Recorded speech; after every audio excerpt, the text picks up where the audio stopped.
విఘ్నేశ్వరుడిని పూజించేటప్పుడు తప్పకుండా గుర్తుంచుకోవాల్సిన విషయాలు ఇవే. దేశవ్యాప్తంగా ఉన్న హిందువులు ఎక్కువ మంది కొలిచే దేవుళ్లలో విఘ్నేశ్వరుడు కూడా ఒకరు. విఘ్నేశ్వరుని ఒక్కొక్క ప్రదేశంలో ఒక్కొక్క పేరుతో పిలుస్తూ ఉంటారు. ఇక వారంలో బుధవారం రోజున గణేశుని భక్తి శ్రద్ధలతో ప్రత్యేకంగా పూజిస్తూ ఉంటారు. హిందూ మతంలో ఏ శుభకార్యమైనా గణేశ పూజతో ప్రారంభమవుతుంది. బుధవారాలలో గణపతిని మనస్ఫూర్తిగా పూజించడం వలన వినాయకుడిని ప్రసన్నం చేసుకోవడంతో పాటు భక్తులకు సకల బాధలు తొలగిపోతాయి. విఘ్నేశ్వరుడికి పూజించేటప్పుడు కొన్ని రకాల తప్పులు అస్సలు చేయకూడదు.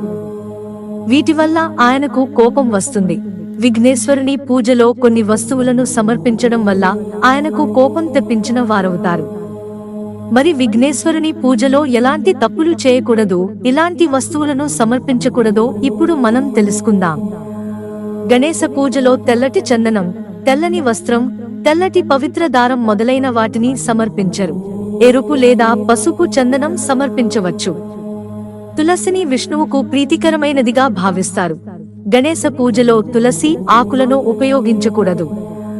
తులసి వివాహ ప్రతిపాదనను వినాయకుడు తిరస్కరించాడు. దీంతో కోపోద్రిక్తుడైన తులసి గణేశుడికి 1 కాదు 2 పెళ్లిళ్లు చేస్తానని శపించింది. ఆ తర్వాత గణేశుడు తులసిని నువ్వు అసురుడిని పెళ్లి చేసుకుంటావు అని శపించాడు.